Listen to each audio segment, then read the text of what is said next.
banyak sekali, 87,5% mahasiswa di Indonesia itu salah mengambil jurusan. Salah mengambil jurusan. Kenapa? Kita akan bahas.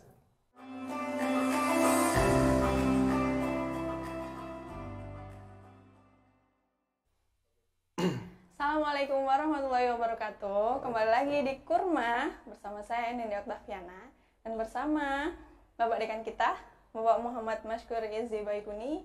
Bagaimana Pak Izzi? Kabarnya hari ini? Alhamdulillah, semakin sukses. Oke. Alhamdulillah. Hari ini kita akan sharing-sharing ya. Untuk tema hari ini sangat berbeda sekali dengan tema-tema Kurma sebelumnya. Hari ini temanya yaitu motivasi agar mahasiswa tidak salah jurusan. Nah, yang pertama yang saya ingin tanyakan pada Pak Izzi, apa sih rukun sukses itu? Nah, ada begini, saya sapa dulu ya. Assalamualaikum warahmatullahi wabarakatuh. Waalaikumsalam.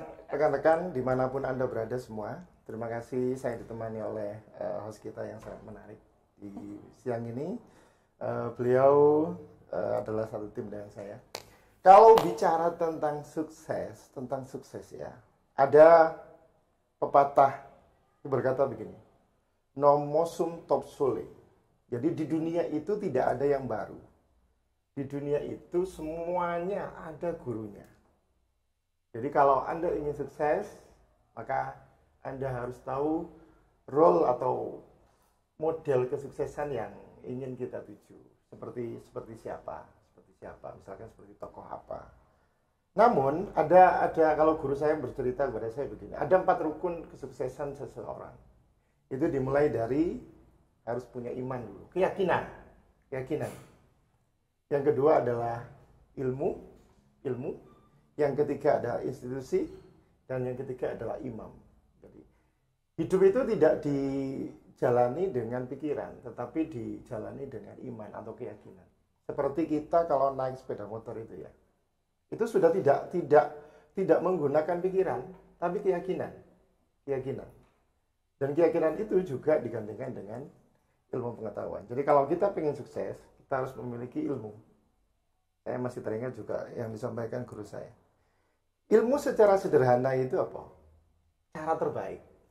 Jadi setelah yakin, kita tahu cara terbaik untuk meraih kesuksesan. Kemudian harus punya yang namanya institusi. Kalau misalkan kita tidak bisa sukses sendirian, tidak bisa. Kampus tidak bisa sukses sendirian, harus kolaborasi dengan kampus lain. Perusahaan tidak bisa sukses sendirian, harus kolaborasi atau kerjasama dengan perusahaan lain. Begitu juga dengan mahasiswa harus kerjasama dengan mahasiswa lain untuk apa? Sama-sama menuju kesuksesan. Jadi institusi, kalau misalkan kita ingin sukses, misalkan pedagang, usahakan dia punya toko atau CV. Kalau misalkan dia adalah seorang guru, ya tentunya dia punya lembaga. Kemudian imam. Jadi memang harus punya gurunya. Tapi yang perlu diingat adalah ketika kita memiliki imam ya, kesuksesan itu tidak boleh hanya memenggal endingnya saja. Misalkan dia sukses, wah enak kalau dia sukses. Tinggal begini. Namun yang perlu dilakukan adalah kita meniru proses dari awal sampai dia menjadi seperti itu. Misalkan saya sangat mengagumi Prof. Imam misalkan ya, maka saya harus mempelajari bagaimana trik atau karakter Prof. Imam ketika mengembangkan lembaga, ketika belajar, ketika berkolaborasi dengan orang, ketika dia melobi orang bagaimana, apa yang dia baca, apa yang dia pikirkan. Jadi nomosum top sole. Oke, jadi kunci yang paling sederhana yang diajarkan guru saya kepada saya adalah 4I tadi. Iman, ilmu, institusi, dan imam. Namun ini berbeda sekarang. Kita itu juga seperti yang kita diskusikan tadi ya. Zaman dulu dengan sekarang itu berbeda. Maka mahasiswa atau siswa zaman dulu dengan zaman sekarang berbeda. Yang dipersiapkan sekarang ini bukan tentang apa yang dihadapi sekarang, tapi juga yang dihadapi oleh nanti ke depannya. Nah, kita akan tahu, oh ini kamu masuk zaman apa, generasi apa. Ini masuk generasi apa. Ada yang bilang ketika kelahiran tahun 40, ya 40, sebelum 40 sampai 1940 itu disebut silent generation. Silent generation. Kemudian bergerak adanya yang namanya generasi baby boomers. Generasi baby boomers 20 tahun kemudian. Berubah lagi yang namanya generation X. Generasi X. Ini Mbak Neni saya nggak tahu ini masuk yang mana. Apakah yang generasi X? Generasi X itu kelahiran tahun 1960. Ya tidaklah. Enggak ya? Enggak. Oh belum ya. Belum. Nanti kita lihat di situ. Ini masuk generasi apa? 60 sampai 80 itu namanya generasi X. Generasi X. Kemudian lanjut generasi milenial. Oh, menyebut generasi milenial. Lihat dulu Anda kelahiran tahun berapa? Generasi milenial itu sekitar tahun kelahiran 80 sampai 2000. Nah, ini generasi milenial. Berarti anak-anak sekarang itu generasi milenial ya? Mahasiswa mungkin ada yang generasi milenial. Nah, kemudian masuk adalah generasi Z. Generasi Z itu sampai tahun 2010. Berkembang menjadi generasi Alpha, kemudian generasi C, Charlie Generation. Dan setiap generasi itu berdasarkan adanya sesuatu yang besar, maka dipilah-pilah. Nah, ketika kita bergerak ke sana, kita melihat perbedaan karakter ya, perbedaan karakter. Kalau zaman dulu, zaman mungkin awal-awal generasi milenial itu baru masuknya internet, perubahan mungkin dari mesin ketik ke komputer ya. Mulai tapi masih banyak juga mesin ketik. Nah, sekarang berkembang ada juga yang nama istilah-istilah baru.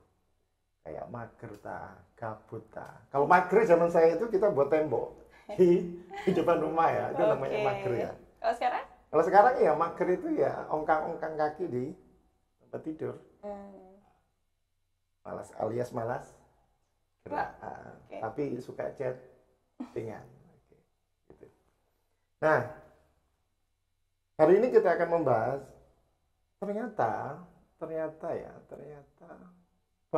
sekali 87,5% mahasiswa di Indonesia itu salah mengambil jurusan. Kenapa? Kita akan bahas. Mungkin jangan-jangan Mbak Neni bagian dari 87,5%. Maybe yes atau maybe no. Oke, berangkat dari beberapa masalah yang ditemukan di mahasiswa ya. Kadang kita itu sudah di tengah-tengah perkuliahan itu kita merasa bahwa kita itu salah jurusan. Nah, apa sih penyebab dari salah jurusan itu sendiri menurut Pak Izzy? Karena begini, ada mahasiswa kalau saya ya di Tadris Bahasa Indonesia, anak-anak bahasa Indonesia pasti akan pernah mengalami ini. Ketika awal-awal mereka masuk, saya tanya mereka, kamu datang ke sini ke Tadris Bahasa Indonesia, itu apakah sesuai dengan keinginanmu sendiri atau tidak? Pasti. Mungkin di sini juga Mbak yang hadir, Mbak Siti juga pernah saya tanya begitu dulu. Ada yang menjawab, ya. Ada yang menjawab karena teman. Ada yang menjawab disuruh. Ada yang alasan berbagai macam. Nah, saya bilang bahwa kalau Anda tidak loyal pada bahasa Indonesia, karena saya di bahasa Indonesia ya, silahkan pindah dari bahasa Indonesia. Bahasa Indonesia hanya butuh mahasiswa yang loyal kepada bahasa Indonesia. Yang bisa bergerak meski tanpa diperintah. Jadi waktu saya di Prodi itu anak-anak sangat aktif. Nah, ada beberapa penyebab ya. Satu, faktor dari keluarga. Mahasiswa atau siswa mengambil salah jurusan itu pertama dari keluarga. Keluarga kadang begini, nah kamu ngambil jurusan ini saja ya. Tuh lihat tetanggamu ngambil jurusan ini, dia sekarang kaya, dia sekarang jadi PNS. Atau kamu ngambil jurusan ini saja, mbakmu dulu juga ngambil ini. Atau juga, jangan ngambil ini, mbakmu sudah mengambil jurusan ini. Atau memang, tapi hasilnya gini. Hasilnya gitu, begini. Akhirnya si anak, sesungguhnya dia ingin ngambil di A, akhirnya pindah di B. Dia di situ tidak enjoy di situ.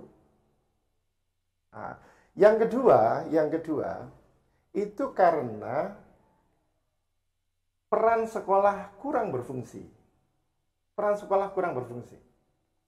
Khususnya peran wali kelas dan bimbingan konseling.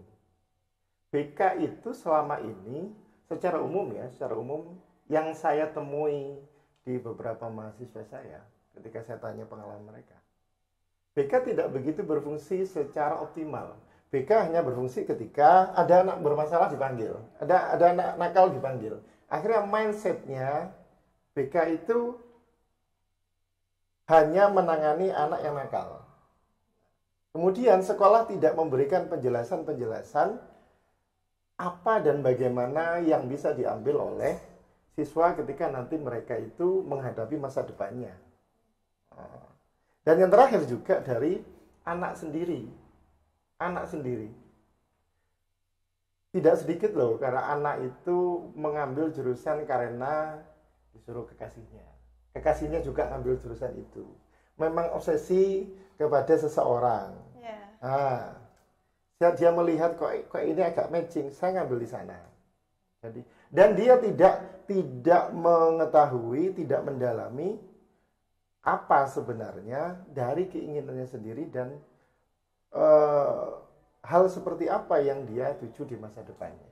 Jadi ada 3 tadi. Dari keluarga, kemudian dari sekolah, kemudian dari dirinya sendiri. Nah, gitu.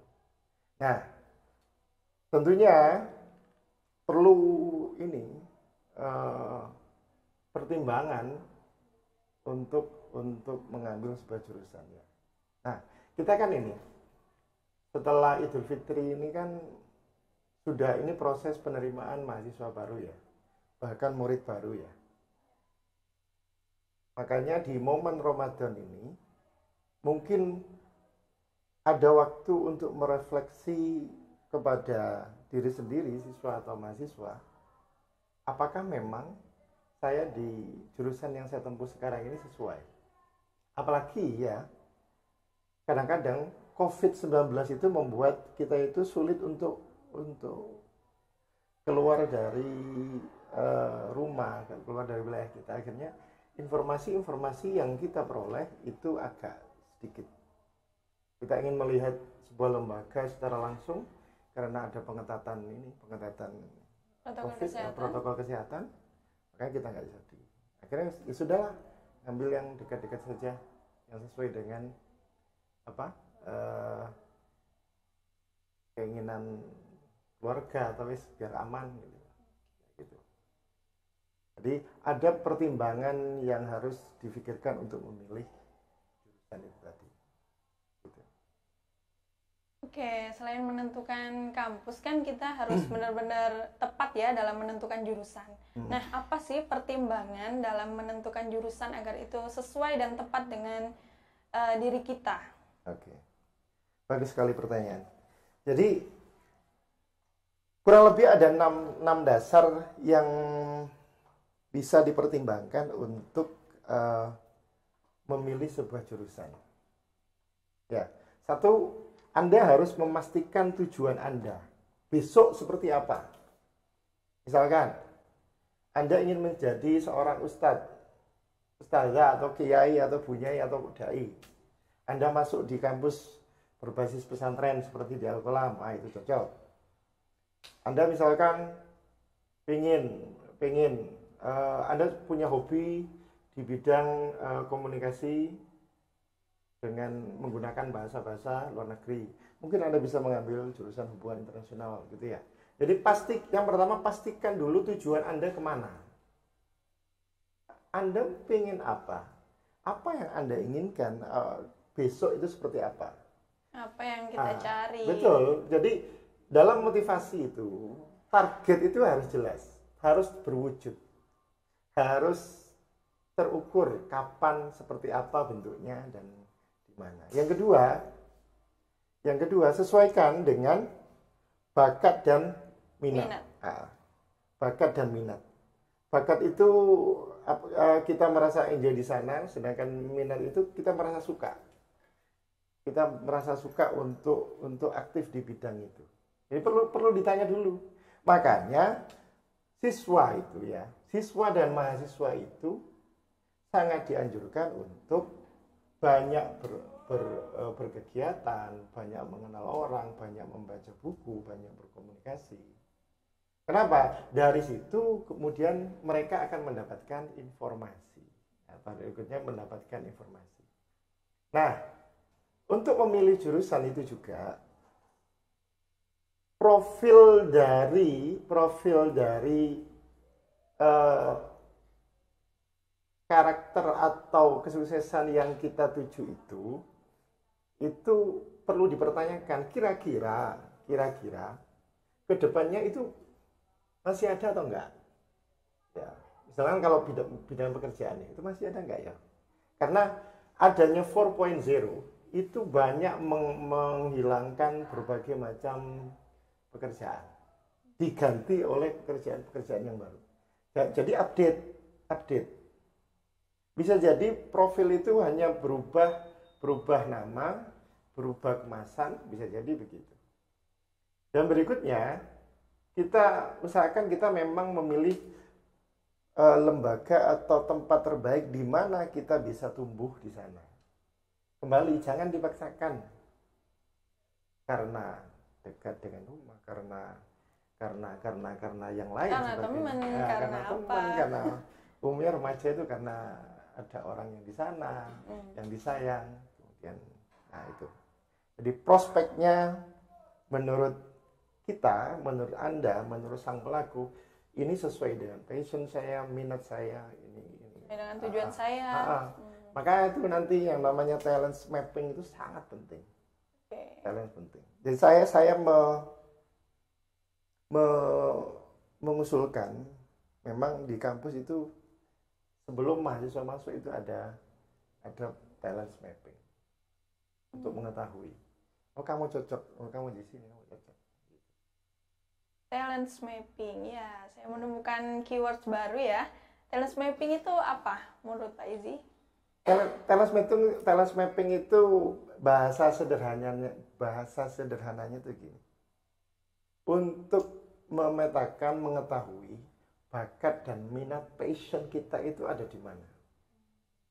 Passion kita itu ada di mana. Bakat dan minat. Jadi talent mapping itu ilmu yang kompleks ya. Di dalamnya itu ada beberapa ilmu-ilmu. Dan kalau ini tidak dilaksanakan ya, tidak dilaksanakan dan diajukan, banyak sekali akibatnya. Di antaranya gini ya, anak salah mengambil jurusan. Ketika dia sekolah di situ, ketika dia kuliah di situ, yang ada itu hanya penderitaan. Dosennya ngasih tugas, bilang, tugas lagi. Tugasnya banyak banget, tugasnya sulit diselesaikan. Karena dia memang tidak memiliki bakat di sana. Karena dia hanya memaksakan ini sajalah. Ya, jadi merasa menderita selama belajar. Ingat, di penelitian itu sekitar 87,5% mahasiswa salah jurusan se-Indonesia. Nah, kalau itu terjadi tahun kemarin misalkan ya, di Indonesia satu kali lulusan 40 juta. Mereka mayoritas tidak sesuai dengan jurusannya tidak sesuai dengan bakatnya. Berapa jumlah pengangguran yang menumpuk? Jangan sampai perguruan tinggi menjadi produsen pengangguran. Jangan sampai. Yang berikutnya ya, karena mereka selalu menderita ketika kuliah, ketika belajar, ketika sekolah, ya, maka apa yang mereka pelajari itu tidak mendalam. Kalau tidak total, mereka tidak ahli. Karena mereka tidak ahli, sulit mencari kerja, nanggung. Koyo iya, koyo enggak, gitu ya. Akhirnya apa? Pengangguran meningkat lagi. kembali karena tidak sesuai dengan bakat, minat, tidak sesuai dengan passion. Akhirnya misalkan ketika kuliah 4 sampai 5 tahun, 5 tahun Anda tersiksa. Saya dulu pernah mengambil jurusan. Saya dulu mengambil jurusan olahraga. Baru masuk, ini tidak cocok, yang saya pindah. Saya pindah. Ini bukan passion saya. Sempat begitu. Akhirnya saya sadar.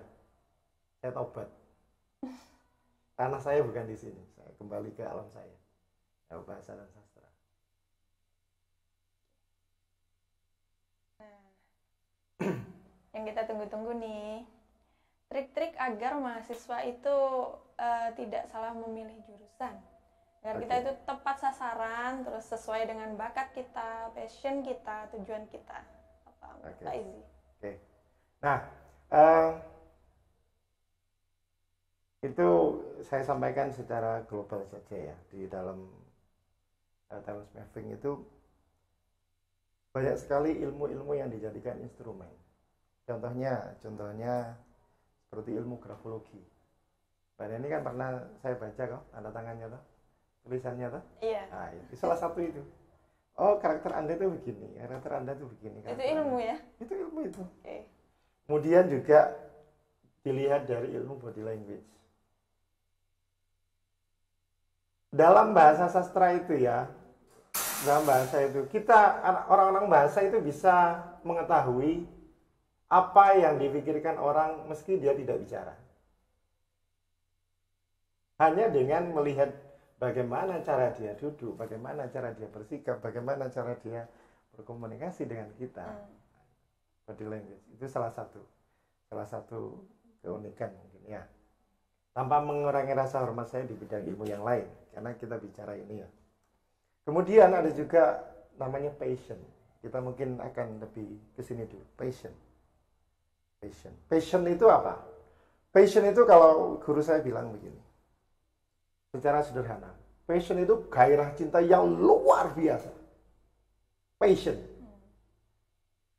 Sangat mencintai. Jadi di dalam itu passion bahwa diketahui apakah ini sesuai dengan passion Anda enggak. Kemudian ada yang namanya juga ilmu neurolinguistic program, memahami kesuksesan dari cara diantaranya modalitas dalam belajar. Cara belajar itu juga mempengaruhi kesuksesan. Cara belajar. Kemudian bisa dilihat dari kecerdasan, otak kanan, otak kiri, dan lain sebagainya. Otak kanan, otak kiri. Jadi kalau dulu kan konsepnya begini, anak yang pandai itu dulu ya, adalah anak yang pintar apa? Matematika. Iya. Anda tersiksa nggak sebagai orang IPS? Enggak. Kira-kira pada waktu itu kayak merasa enggak? Enggak, karena saya juga suka matematika. Suka matematika. Iya. Nah, jadi seakan-akan kalau pintar matematika itu dibilang anak pintar. Kalau dia nggak pintar matematika tapi pintar bahasa, nggak dibilang anak pintar. Iya. Kemudian dia pintar ilmu sosial, nggak dibilang anak pintar. Itu salah satu kesalahan yang selama ini terjadi. Makanya sekarang sudah mulai berubah dengan adanya multiple intelligence, bahwa manusia itu memiliki beragam kecerdasan menurut Goleman. Ya. Kemudian bisa dilihat dari dominance, influence, dan konsistensinya. Ini dominan di apa? Kemudian dia banyak terpengaruh dalam bidang apa? Lalu juga dari tipe kepribadian. Anda suka selfie kah? Enggak. Anda suka bekerja di bidang ini kah? Di belakang meja kah? Nah, bisa jadi. Itu ada yang namanya sanguinis, koleris, pragmatis, melankolis. Saya ini kelemahan saya adalah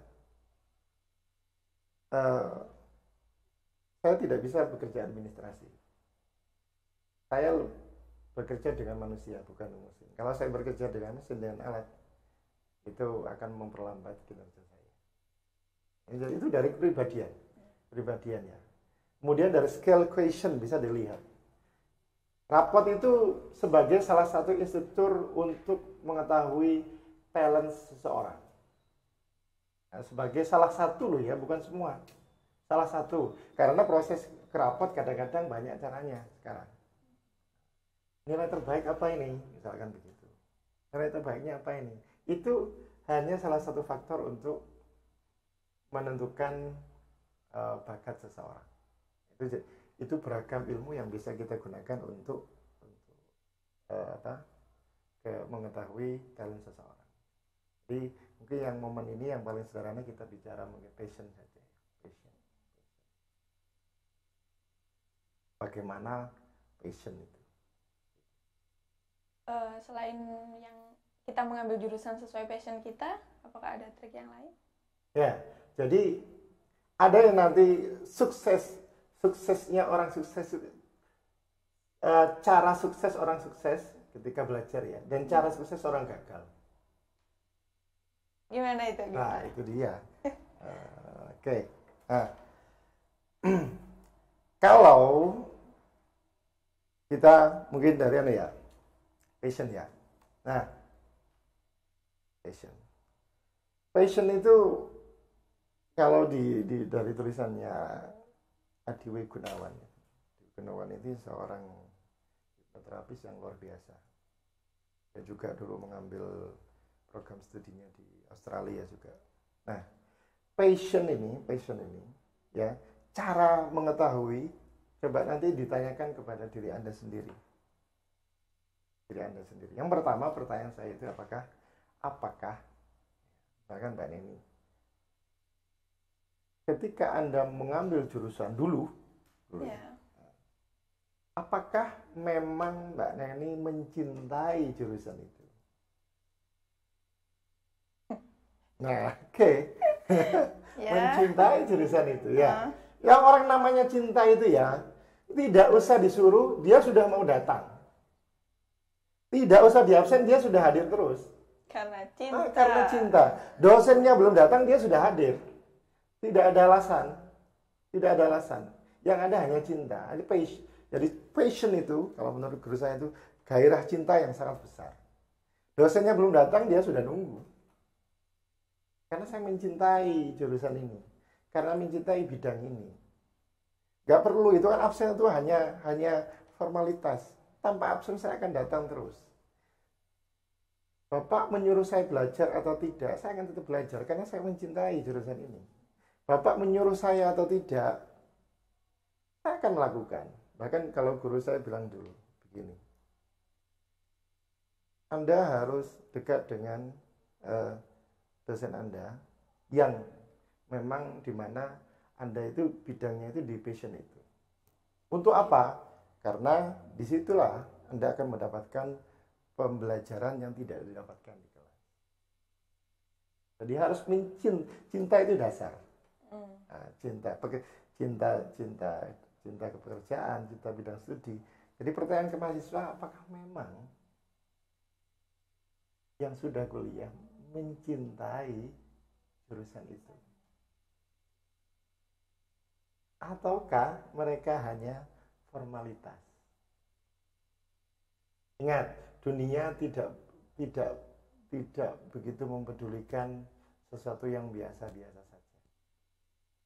Ini lebih merespon sesuatu yang luar biasa.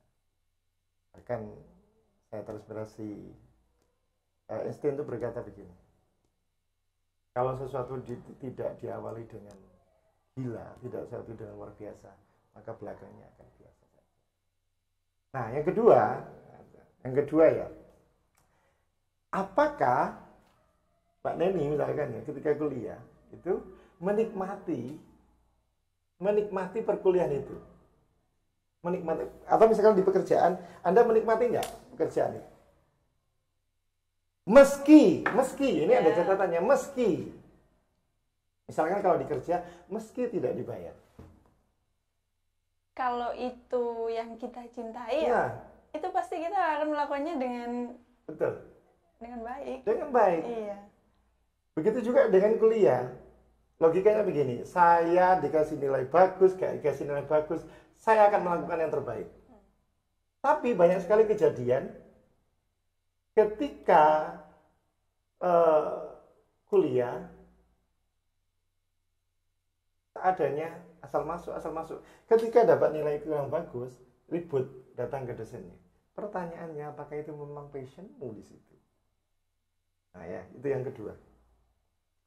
Yang ketiga, orang yang mencintai sebuah jurusan itu akan merasa lebih mudah melakukan di situ daripada orang lain. Lebih mudah. Banyak cara untuk menuju Roma. Nah, cinta itu banyak trik. Karena kita di situ passionnya.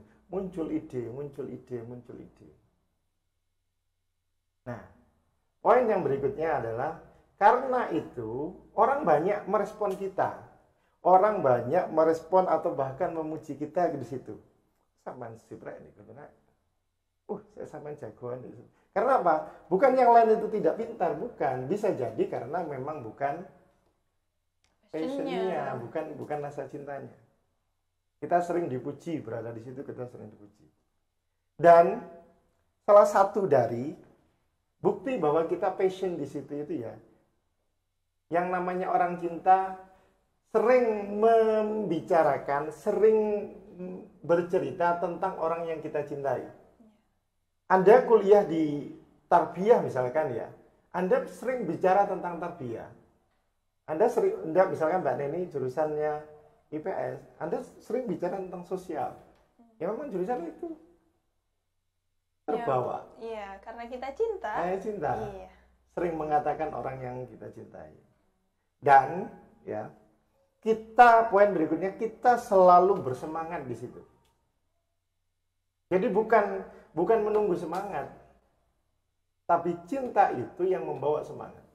Yang menciptakan semangat. Iya, cinta itu membawa semangat. Semangat kuliah itu muncul dengan sendirinya karena cinta, karena passion tadi. Passion, ya. Semangat energi yang besar. Jadi dulu guru saya itu begini, passionnya seorang motivator. Ketika dia sakit, waktunya motivator, energinya muncul seperti orang tidak sakit. Ketika selesai ngisi, kembali kondisinya. Karena passionnya di situ. Bahkan penyembuhannya di situ. Dan yang namanya kita sudah passion, mencintai sesuatu, seakan-akan dunia itu milik kita berdua. Berdua dengan kita. Jadi misalkan ya, panjenengan sudah mencintai jurusan panjenengan, mana-mana kadang ya membaca buku tentang itu, mau orang di sekitar itu ramai nggak peduli. Dan ketika melakukan itu terus, itu semakin puas. Jadi motivasi itu berasal dari dalam, intrinsik. Nah, kita merasa puas karena telah melakukannya. Kita merasa kepuasan kita itu bukan karena duit, bukan karena nilai. Kalau siswa, saya mau melakukannya asal dikasih nilai bagus, itu bukan passionmu berarti di situ. Lalu ini ada sering pertanyaan. Saya kadang-kadang bertanya kepada teman-teman itu. Saya tanya, siapa yang di sini sudah ngajar? Nah, kadang-kadang dia itu tidak ngaku. Malu. Jadi dia tidak bangga di situ. Menjadi seorang guru tidak bangga. Nah, kalau menjadi seorang guru tidak bangga, bisa jadi bukan passionnya di situ. Pindah saja jurusan lain. Jadi pedagang jadi apa kayak. Nah, yang terakhir, karena orang melihat figurnya di situ itu, maka dia mudah mempengaruhi orang lain. Ingat, pengaruh yang lebih kuat itu bukan pengaruh kata-kata, tapi bahasa nonverbal Anda.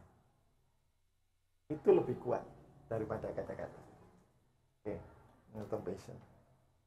Terima kasih untuk Pak Izzy atas sharing ilmunya hari ini.